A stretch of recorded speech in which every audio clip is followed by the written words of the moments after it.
So we are here at the Health Plus Care Show, the residential care show with the Caring View, myself and Mark. Hello, Mark. Hiya, you're right. And we're here with Mike Corbett, the organiser of this event. Hiya.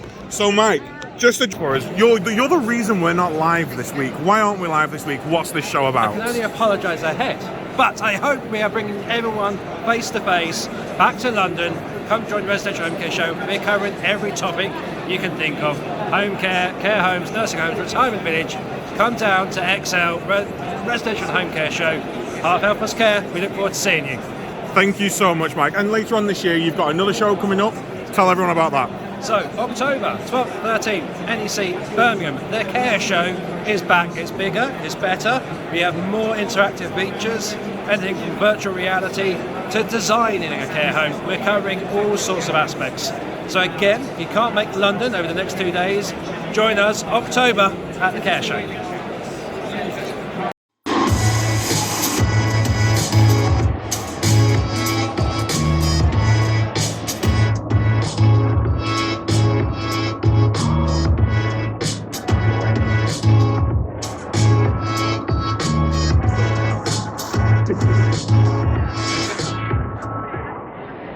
Good morning and welcome to the Caring View, the online social care chat show. You can find us on YouTube and various podcasting sites. Follow us on Facebook, Twitter and LinkedIn. Before we get started, all the views discussed today are of our own and not the companies we represent, and please do go and subscribe, go and find us out. Pop your headphones on as well. If you're struggling to hear us, those headphones will help you in this auditorium. Mark, the Caring View. Usually at this point we talk about the news and all the stuff that's going on in social care. I've spoken enough about the rate of inflation these last 2 days, so let's ignore the news and let's talk about why we exist. What is the Caring View? So the Caring View is an online chat show. We have recently moved on to podcasting as well. And the whole idea is really just to raise awareness of social care, so to get people to join us on the panel, to talk about a chosen subject, just to really raise awareness, have a discussion about it. It's nothing set in stone, it's just a general conversation. There's audience engagement on the platform, so we can bring in questions and get those answered as well. So the whole idea is just to raise awareness of the sector and bring some positivity and not focus on the negatives that's happening the whole time. It's really great. We are here as a platform for everybody. Mark and I are huge advocates in social care. We've done a lot of media, and the thing we found in the media is they cherry pick the stories they want to tell. They go, oh, we want to tell this, we want to hear from this person. We don't want to do that. We want everyone to have a platform. We want you to have a platform, and you know, come and join us. Come and have this conversation about social care and health. You know, we're not afraid to talk to our health colleagues. We want everyone to integrate and work together. And we are live, which is the other fun and also dangerous aspect of our show. I have a very bad potty mouth, and the amount of times I almost drop some choice language on the show is incredible. But it is fun, it is live, it's interactive, and like I say, you can now get us on podcasts. So if you do this thing called jogging, you can listen to it while you do that as well. Now, today we have got some of our past panelists joining us. We've got our own very awesome Dr. Hillary, who is our HR expert, joining us. And we're not going to introduce them, we're going to let them introduce themselves and tell us where they are from. So Sonia, take it away. Do I fall on Dr. Hillary?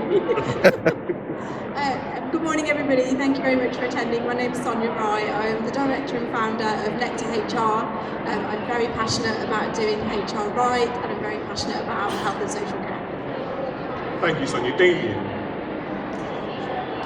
Hi there, I'm Damien Ellis. I'm the head of service for Kent County Council, so I oversee all of their children's in-house services, enablement provision, and soon the MASHES, and also I'm the director of Phoenix Group. So we support organisations to increase emotional intelligence and positive behavioural approaches.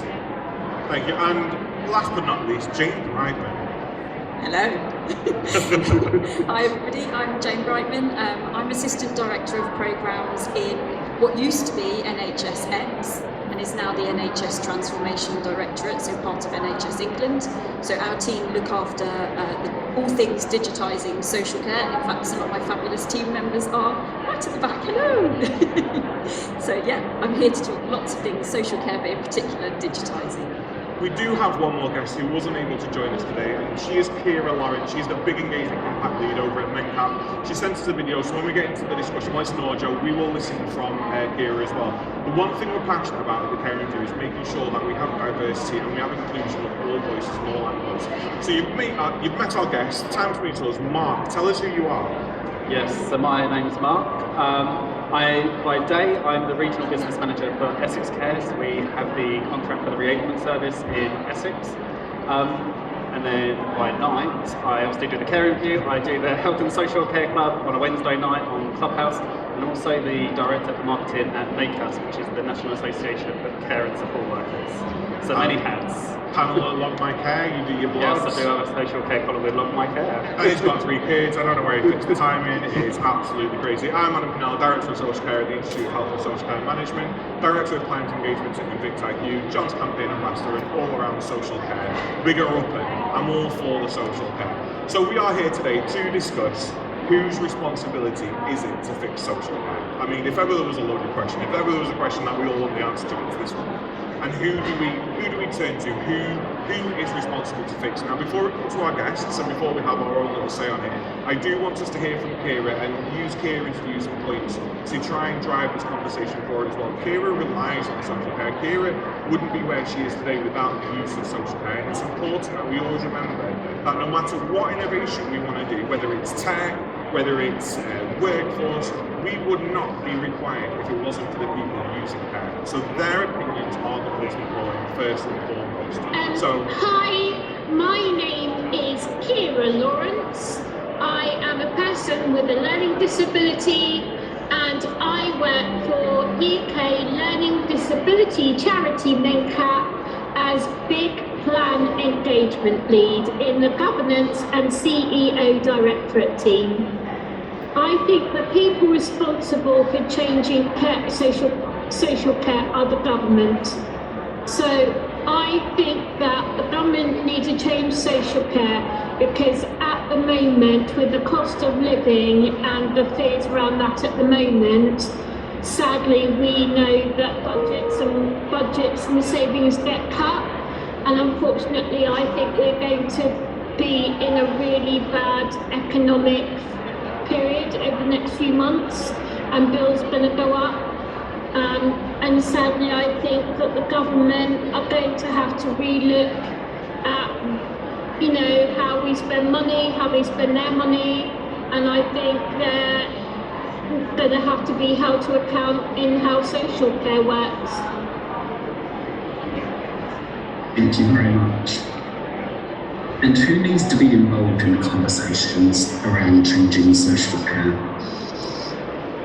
People with a disability, carers, families, professionals. It needs to be everybody. It needs to be everybody who is either on benefits. It needs to be people who are people with lived experience. It's people who are on benefits. It's people who get any kind of care, carers, families, loved ones. All kinds of people should be part of those conversations.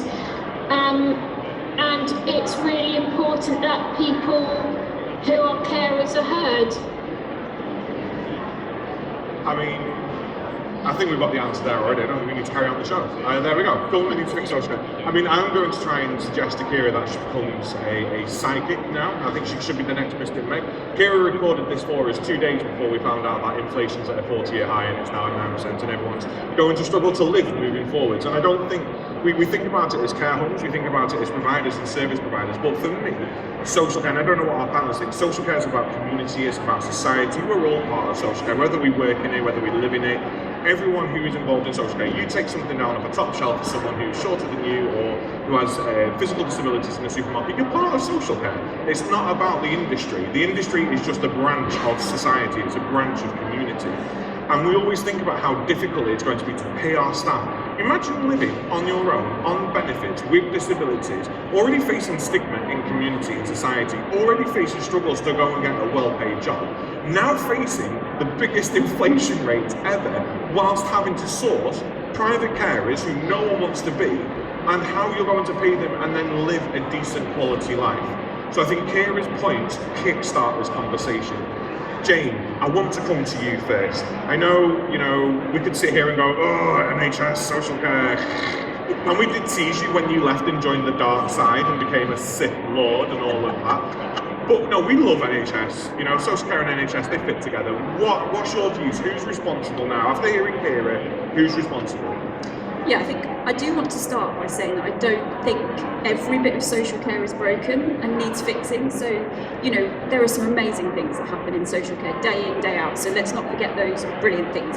There are things that need fixing. And yeah, so now I do work for the NHS.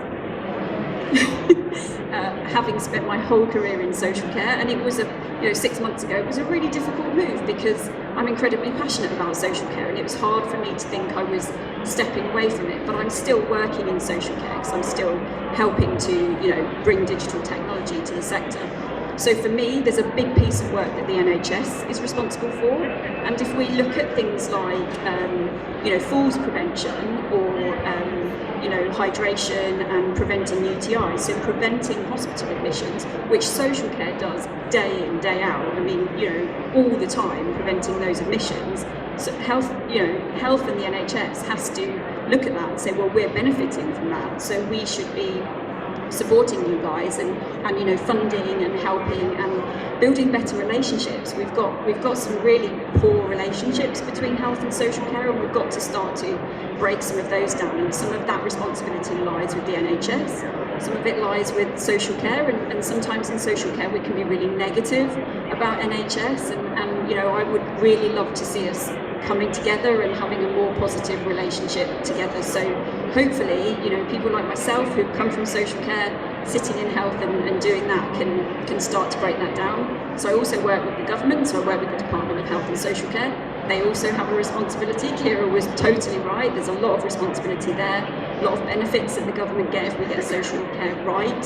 So they have a responsibility too. But I guess sitting on a bit of a fence, I think we all have a responsibility, all of us, individually, organisationally, and kind of regionally, nationally, etc. I think we all have a responsibility. Yeah, completely agree. And Mark, I want to bring in, because we've been live for a year now. Our show's been running for just over a year, and a year and 2 days ago, we launched the Green Heart for Social Care campaign on May 17th. So let's talk about the Green Heart for Social Care campaign and what we did to try and integrate it with health as well. Yes, so the Green Heart for Social Care was all about having something on our social media that people could put on the end of their name, whether it was on LinkedIn, whether it was on Twitter. We had a Facebook logo made, really just so that people working in social care could see that people were supporting them through the pandemic. We knew that health had a blue heart, and we tried to amalgamate the green and the blue together. Unfortunately, our apps don't have a half blue, half green, but you can add a blue heart, you can add a green heart, show your support for both healthcare and social care. Like James said, there shouldn't be this divide. Not in 2022. We shouldn't be like, oh, that's health and that's social care. Actually, we've got to work collaboratively. And actually, we can see, I manage a reablement service, and we work closely with our health partners every day. And actually, the journey for the person that we're supporting is so much better when it's collaborative. They haven't got to tell their story 2, 3, 4 times. They've only got to tell it once. And that's what it's all about. People don't want to be telling their stories 100 times to 100 different people. Yeah, spot on. So Green Hearts on social media, get them on there. They're fun. I mean, if you're on LinkedIn, you'll see them all over the place anyway. I mean, there's more green than blue, so let's add some blues as well. We do want to work together. Now, we've got another villain on the stage today, and it's local authority. No, I'm joking, Damien, I'm joking. So Damien, from a local authority aspect, I mean, you're going to be going through the ringer in a year and a half's time when the fair cost of care comes in, and we all get this minuscule amount of the NHS levy that's just been introduced. So whose responsibility is it to fix social care? Okay, so in my view anyway, it's not a binary question, across all of the different things that we need to fix, it sits in various different places. So I'll just go through a few. I think overall, we need a long-term buy-in to the strategy, right? So the way that the sort of election system works in England is that governments are in power for a relatively short amount of time, and I think there needs to be buy-in across the political agenda that there is a strategy signed up to for at least the next 20 to 30 years, so we can start to tackle and get all the parties signed up to an aligned strategy, because this piecemeal approach of doing something different every 4 to 5 years, piecemeal funding, one-off funding, just isn't going to be effective in the long term for people. We need some truly preventative services. The way that funding in health and social care works, I think has improved, definitely, but I think there needs to be some further improvements. You know, if we do our job right in social care, we can negate, or we can, you know, generate massive cost avoidance and cost reduction for health. But also, the main bit is, you know, we make people's lives better, we improve people's quality of life, improve independence, which is what it's all about. But the byproduct of that is we reduce the burden on health if we do the job right. But the silo funding and how it works between health and social care can often be quite problematic. So I think that's a major barrier. I think the alignment between children's and adults, social care and services as well, could do with some strategic alignment so that people don't hit a cliff edge when they turn 18 or whatever the age might be, and there's continuity of approach between children and young people services and adult services. As we move on, I think generally speaking, in terms of government, in terms of regulators, in terms of ourselves as individuals, as organisations, people we support and their families, I think we all need to increase and reframe the way we look at risk, because at the moment risk is the biggest disabler of people. If you go into any organisation, any regulatory context, whilst there has been a real advocacy to try and promote positive choice and control, when we come to risk appetite, the urban legends that exist around risk really disable people. And I think that we need to look at how we manage that appropriately to enable choice and control and enable independence. And do you know what? If we do that, things are going to go wrong. Things are always going to go wrong. If we do anything worth doing in life, it involves some risk. And we need to find a way to positively enable risk so that we're not shutting down opportunity for people in services. Because at the moment, I think that's what happens in a vast array of different services for people. I'm not going to whittle on too long, but just a couple more points. I think the framing of the sector needs to change. I think that majorly probably sits with media agencies, but also the way that we promote ourselves. You know, I think social care in the media, if you think about Wharton Hall, Winterbourne View, obviously the Baby P atrocity and other news stories like that, of course they're absolutely noteworthy and they're terrible situations, but we don't hear about the 99.9% of colleagues across the sector that go in every day, do absolutely amazing stuff, change people's lives, and we're not promoting that well enough. And I think that is a kick on to why we have retention and recruitment issues in the industry. I'll probably say something quite unpopular. I don't think it all comes down to money. I think a lot of it does. We certainly need to pay people more, we need to pay people appropriately, and we need to readdress the skill sets, because support and care is not an unpaid job if we do it properly. It's a highly skilled job to promote people to independence, but what we need to do is promote it in a way that really gets people infused, gets people wanting to come into the sector, you know, reframe it as a career rather than a job, and really start helping people see social care as a long-term opportunity for them, so they can come in and change people's lives. So it's not a one-size-fits-all answer, I'm afraid. It's not a binary answer, but I hope that's my opinion anyway. Yeah, and I want to park risk for a minute, because we'll bring risk up when we get into what we've learned from the pandemic and how we can change it. This is interactive, so you're all going to be putting your hands up in a bit and giving us some information and some questions as well. And you know, risk is something we need to think about. I mean, I kissed plenty of frogs until I found the right prince. You know, we all know how bad it is out there. We all make bad decisions, but bad decisions inevitably lead to good outcomes. So positive risk taking is something that we need to be focusing on. So Sonia, HR, what are the issues? How do we fix social care? First of all, I just want to echo what Jane and Damien have said. So Jane was saying that, you know, there are really some great things that go on in social care, and it's not necessarily this whole broken system. Like Damien was saying, you know, a lot of it is negative out there in the media, and I think we need to recognise that. But also, when Damien was talking about it being a career, I think a lot of the time when we work with providers, and what we see a lot out there is a generic, off-the-shelf approach to HR, how we recruit, how we are looking after our employees in our organisation. And from the get-go, if you haven't got the right people in your organisation, you're never going to be able to deliver the service that you want to deliver. So when we are talking to our clients about, what are the values of your organisation, what kind of people do you actually want to hire, sometimes we find that that's the first time they've ever asked themselves that question.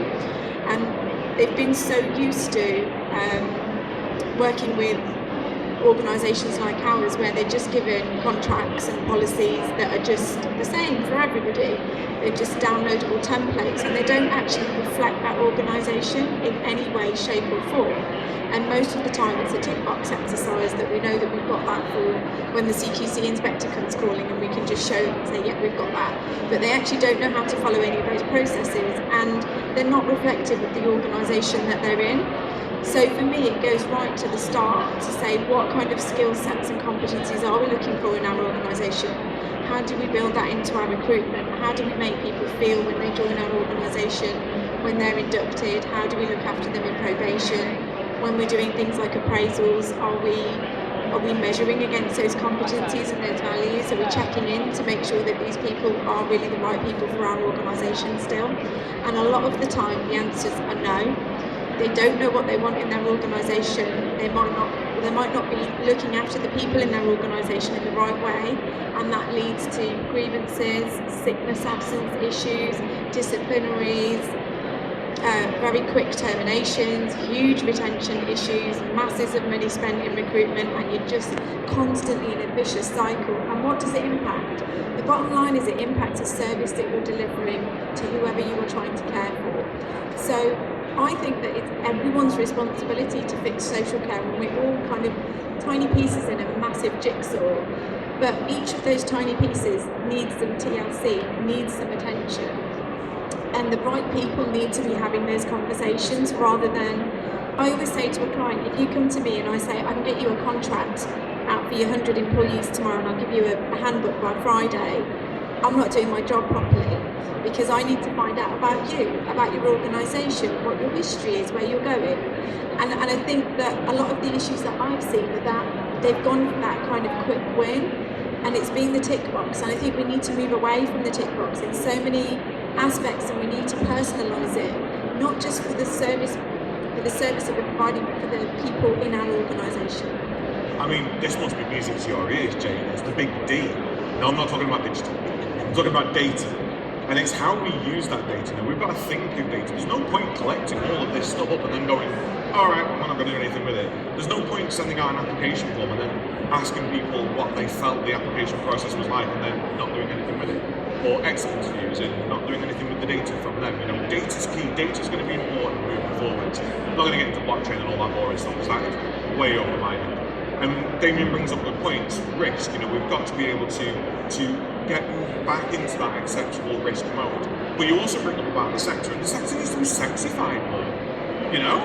Casualty. I'm not going to mention Holborn City for anyone who watches that, because that's been recently axed, hasn't it? And I know people are mourning the death of the doctor, so I'm not going to mention that. But Call the Midwife.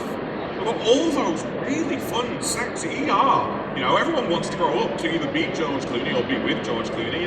Where is that for social care? Where is the fun stuff? Yeah, we've got, Ed Balls, and it's fine, the crisis of care, it's great. But it's a crisis that's happening to the sector. We have Jodie Coleman, great. How about a crisis that's happening to the sector? And then we've got Panorama and all those, look at how many people are abusing everyone in social care. Where's the fun stuff? Where's the stuff that's going to make the children go, do you know what?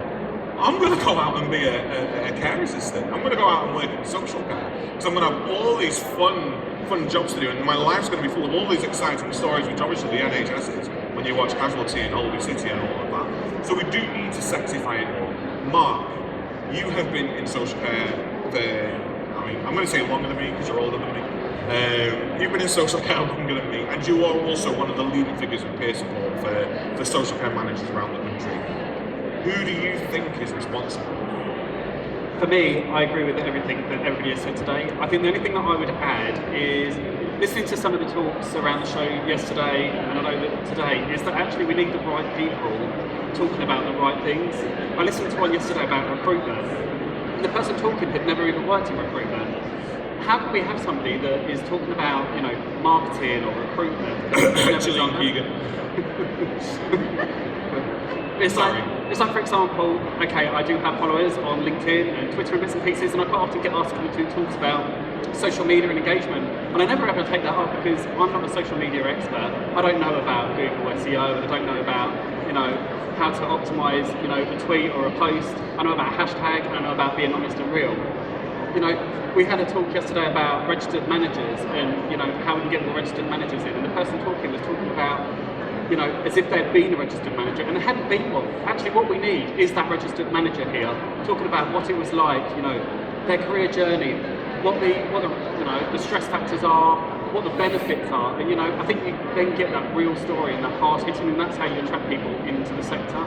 We need to, use people that actually do the job to do the talks. And in fact, we had an episode, was it last week, where we really wanted to look at career awareness and career pathways and go to people, it's not just healthcare assistant, senior care assistant, deputy manager, registered manager, that's it, full stop. It's, you can do anything.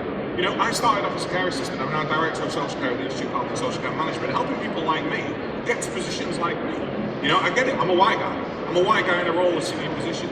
But I want to be able to change things. EDI, if I'm still in a job in 5 years' time, I haven't done my job correctly. And I know that's scary to say, but people who want innovation usually go, innovation is good until it means I'm out of a job. And then you can innovate once I'm gone. And we need to sit here as a predominantly white panel and go, there are issues. I get a free pass, I'm gay, so, I'm part of a minority, so I kind of edge in there a little bit. But it is true, we need to be able to have these conversations, these open conversations, with the people who matter, with those experts and those expertise. So, we are going to carry on the conversation, but please whack your hands up. I'm sure there's someone with a microphone who'll be willing to come running around for me. If not, I'll come over and you can speak to my face, it's absolutely fine. Any questions from my panel, any questions for the show, put your hands up. Any questions about the show, put your hand up. Oh, we've got one, have we got a runner? She's coming. Hi, can you hear me okay? Brilliant. Hi, my name is Derek. I just want to challenge, I can't remember his name, I think it was Damien, where you were saying about how it's not about money. So my experience is I've worked in health and social care for over 16 years. Much like all of you, I'm sure I've been in the conversations where it's between commissioners, between health and social care. And at the end of the day, every conversation would always finish with, who's going to pay for this and where does the money come from?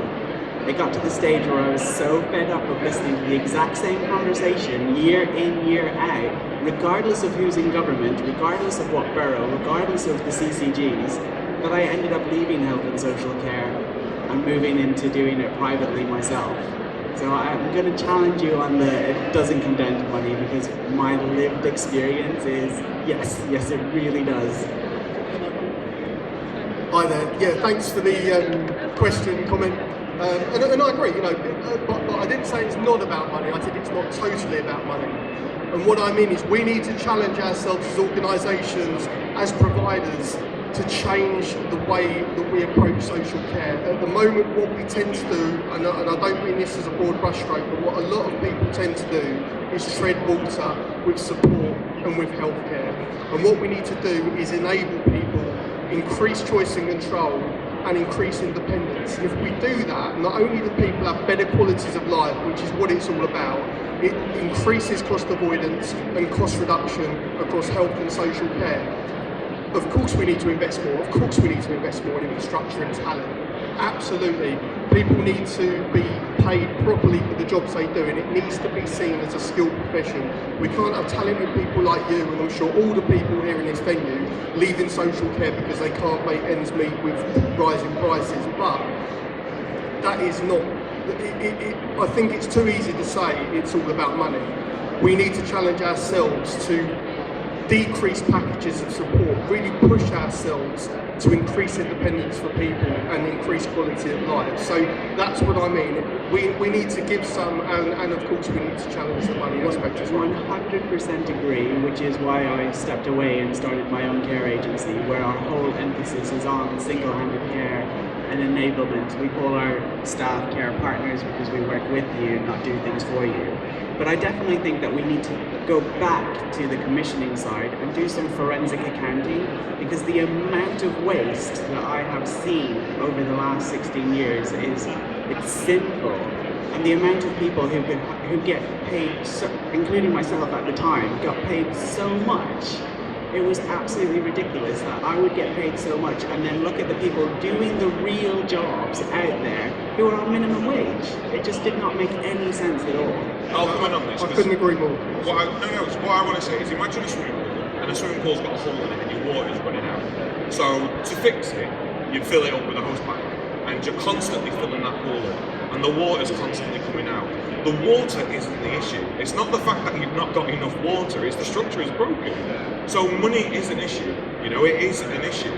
But if we just carry on putting money into something that's spitting it out, the structure needs to be fixed to be able to do that. We need to pay staff more. We need to pay staff £15 an hour, don't we, Mark?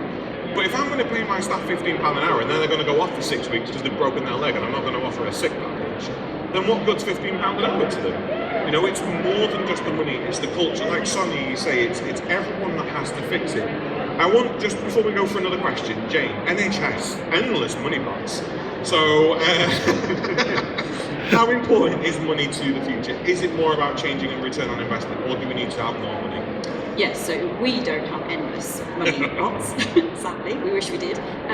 Last thing, I promise. And you know, Damien's right. We have got to be really smart about what we do with that money, and we've got, you know, a spending review over the next 3 years, which is a great settlement for social care. But we've got to be really clever about how we do it, and we've got to do it in partnership with care providers, people drawing on social care, you know, ICSs who are newly forming, local authorities. So it's a big job. Sorry, what was the question, madam? How important is money for reform and change? Yeah, it's important. I mean, you know, there's no denying it. We need to pay our care workers better. That's the bottom line. That's the ultimate goal, that we need to be able to pay our care workers for the really complex and challenging job that they do.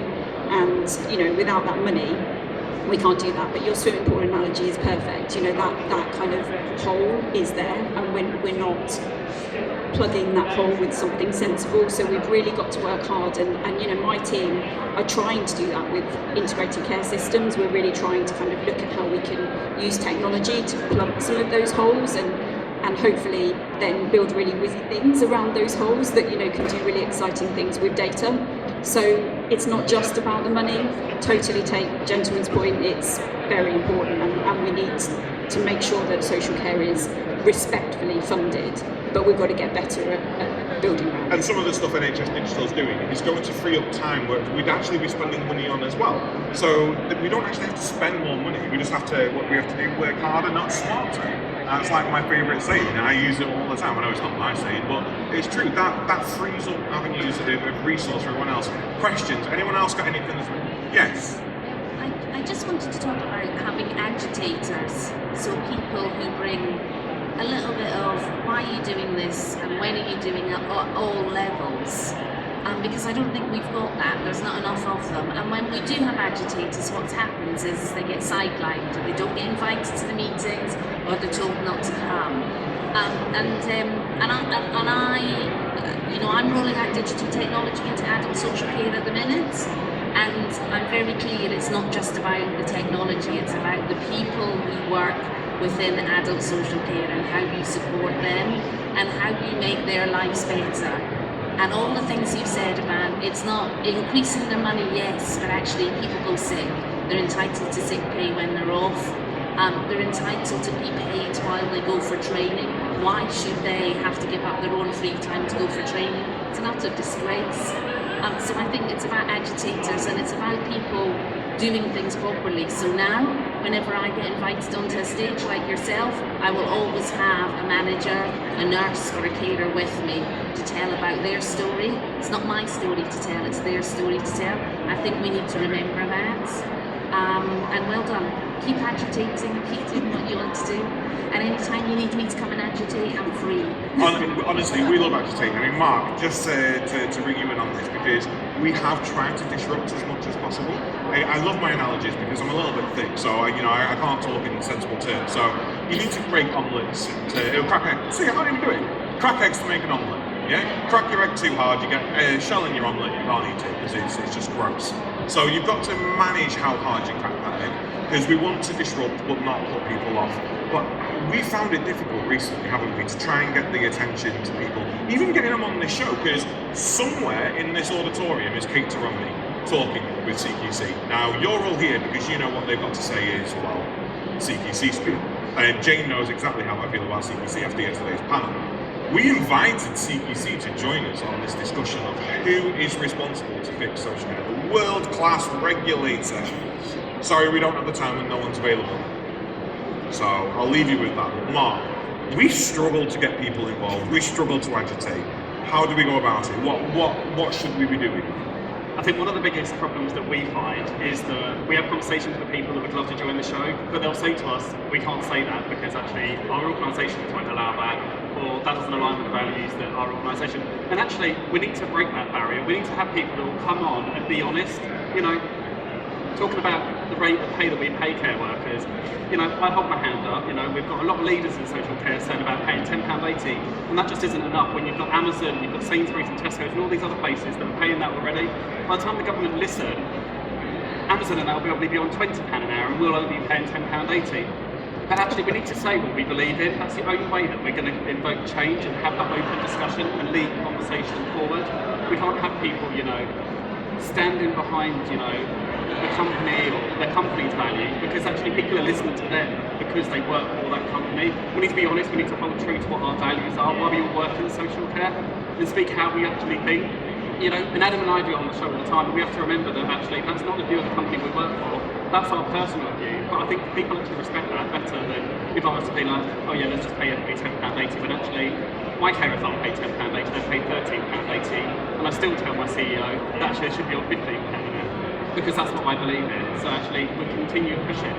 And I think, yeah, you are right, we hit a lot of barriers because we don't conform to what the social care kind of rhetoric is. So I want people thinking about another question, and I will take one in a second. I just want to come to Sonia. So I'm an employee and I want to agitate. My company's not doing enough for me. How do we protect the rights of those people within our organisations? What should we be doing as leaders in our organisations to make sure that whistleblowing is protected and we allow that innovation and that positive conversation? I think you need to protect yourself as an employer in different ways. So you do need to protect yourself when you've got employees saying things that they absolutely shouldn't be saying or doing. Clear examples of when they're off sick, but they're posting on Facebook when they're out clubbing and those kind of things. You need to be able to pick up on that behaviour, but you need to find the balance where actually conversations are allowed to happen, innovation is allowed to happen. They are able to challenge in a respectful and safe way, and a lot of that comes down to your culture. So actually I think an important thing that Mark mentioned earlier was the wrong people are talking about things. And I see that a lot in HR and employment. I literally have my head in my hands when people are answering questions that I'm just like, why on earth would you say that? That's completely wrong. And I think you need to have the right people in your organisation to enable those conversations. So for example, my business, we're a small business, we're about to be a team of 7. We're tiny, but for me it's huge because it's grown so much in the last kind of 11 years. And we were rewriting our grievance procedure recently, and one of the HR consultants who's writing it said, Sonia, what do we do if we've got to raise a grievance against you? And I was like, good question, because I'm the founder and the director of the organisation. So how do I make sure that they're able to raise a complaint essentially if I'm doing something wrong? So we've kind of outsourced that part of our grievance process, like a lot of clients do to us, because they're also very small. You've got to think outside the box. You've got to make people feel protected, that they can go and have those respectful conversations. And I say respectful because sometimes the conversations can get extremely heated and difficult. And I always say to people, think about what you're trying to communicate and what you're trying to say, rather than getting lost in the emotion of it. But people must feel safe to raise concerns, especially health and safety concerns, safeguarding concerns, those kind of things. And we see a lot of the time people feel scared. When we start working with organisations, there's almost a sigh of relief to say, oh my God, it's so nice that we've got some external HR that we feel we can come and talk to you.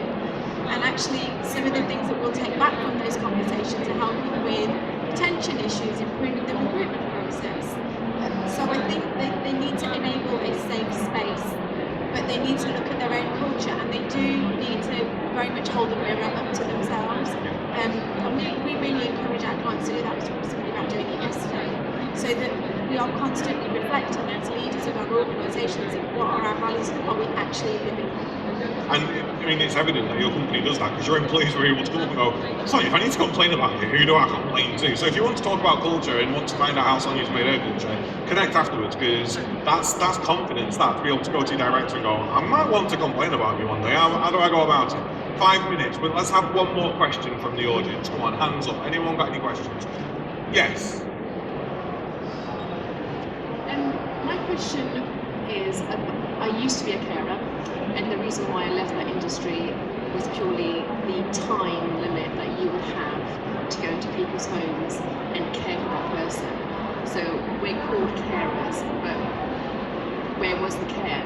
Because you're so limited, and that goes on to pay into the amount of people out on the road. But I think it's just something that people take, they don't look into that, because you're there to support that person, to care for that person, but you have to be in and out within 10 minutes because you have a next call.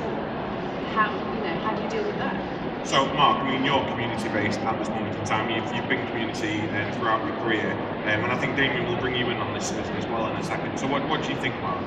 I think for me, as the provider, it's your responsibility. If the local authority are only going to commission, 10-15 minutes, is say no. If all the providers in the area get together and say we're not going to respond to this, we're not going to take people for longer, less than half an hour, we're not going to do it. The local authority will have no choice in that area other than to commission longer duration of calls. And it comes back to, when I was working at Bluebird, all of the providers got together and said we're not going to do it any less than 1 hour. It only took for one provider to kind of break away and say we'll do 30 minutes, and the local authority shot to them and filled up their rounds. But once they were full, they had no choice but to commission everybody else 1 hour visits. And actually, like you said, people deserve a lot more than 10-15 minutes. And as providers, and as carers, we don't want to be providing 10-15 minute calls. We want to be in there, getting to know somebody, being able to support with their needs, and actually know and identifying if there is a health problem that actually they need support with. So great question, Damien. I've got to say it's not a service type that I've specifically managed myself, but I have managed similar enablement services. But I think that the ethos and the ideology behind it seems wrong. It appears to me as a very time and task orientated job, okay? So if you're going in for 15, 20, 30 minutes to support someone, you might be supporting them to bathe or cook a meal or whatever, and you might have set tasks that you have to do within 15, 20 minutes. And that isn't a person-centered approach. That's not a good enablement of quality of life.